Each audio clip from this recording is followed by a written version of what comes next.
Hello. Are you wondering if you need chemotherapy? In this video, I'll be talking about the possibility of not receiving chemotherapy for breast cancer. Before I go on, I'd love to invite you to subscribe to our channel. We're always putting out new content, so there's always something new to watch.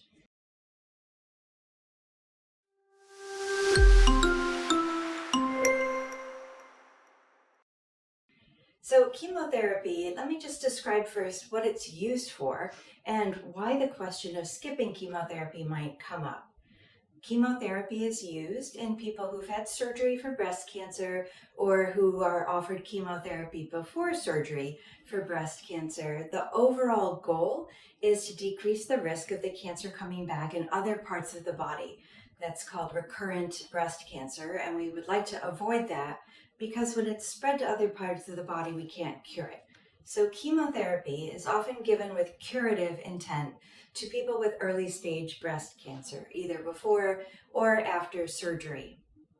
There are some people in whom chemotherapy is not needed. In fact, only about half of the people in this country, in the United States, actually are recommended to have chemotherapy. Let's start with non-invasive breast cancer or ductal carcinoma in situ. We do not use chemotherapy for ductal carcinoma in situ. Ductal carcinoma in situ, if properly diagnosed, the cells cannot spread to other parts of the body. So there's no reason to give chemotherapy. Now, some of you have written into us that you know of people who had ductal carcinoma in situ and then developed distant disease, and that certainly can happen. It's really rare. Most oncologists have had a handful of people in whom that's happened. And we would not want to give chemotherapy to everybody with ductal carcinoma in situ. That would truly be overtreatment. We also don't need to give chemotherapy to people whose genomic assay results, and I'll talk about this more in a moment, indicate a low risk of recurrence and no benefit from chemotherapy. So people with, for example, an Oncotype DX score in the low range will not benefit from chemotherapy and are better off heading to endocrine therapy and radiation therapy rather than spending time and toxicity getting chemotherapy.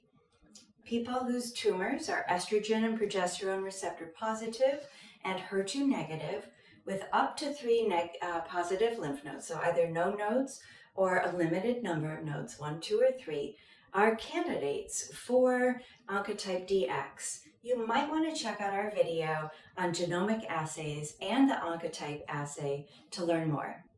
You can also go to Yerbba.com to get your personalized report. We are very careful not to overuse chemotherapy. In general, oncologists, like most of their doctors, are very risk averse. We don't take risks.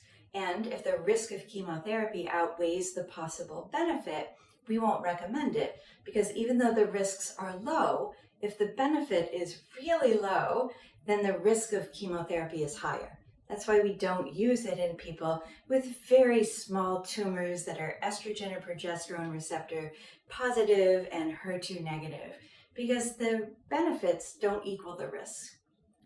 Some people with serious medical conditions, things that will decrease their life expectancy, won't get benefit from chemotherapy. So if you think of a patient who's had multiple strokes or multiple cardiac events like heart attacks, her threat to her life is actually another medical condition than breast cancer in many cases. This is where it's really important to take into account what other things are going on with that person in their body and in their overall life before we say chemotherapy will help. I have to say, and somebody who has a life expectancy of less than 10 years, chemotherapy is often not given. And it's not because people's lives are less valuable. It's just that we see the benefit of chemotherapy over a 10-year period. That's where we start to see the real impact. It's a really long-term benefit. So if somebody's not going to be around in 10 years because of serious medical problems, chemotherapy may not be offered. In people with very high-risk breast cancer, it's a different conversation. Many of you have written in things like chemotherapy kills, stay away from chemotherapy. And we understand. None of us wants to get chemotherapy. In fact, when people tell me they want chemotherapy, I get a little worried about them. So we don't offer chemotherapy because it's fun for us or it's something that we take lightly. Chemotherapy we actually take very seriously. And yes, while chemotherapy can occasionally be associated with serious side effects that influence how long people will live, it is much more likely that somebody offered chemotherapy will benefit from chemotherapy. And most people who die of cancer and die receiving chemotherapy actually died of the cancer itself and not the chemotherapy. I'm going to say that one more time. People who get chemotherapy and die, except for very rare exceptions, those people die from the underlying cancer despite the chemotherapy. And yes, that's a terrible thing. Again, we don't take that lightly either. But it's not the chemotherapy that took their life, it's the cancer. Despite everything that was done with chemotherapy and other treatments, the patient still died of their cancer. I hope this has been helpful. I know it's serious information. Drop a comment or question below. Share your decision-making process with the rest of the Yerbba community. Thank you so much for watching.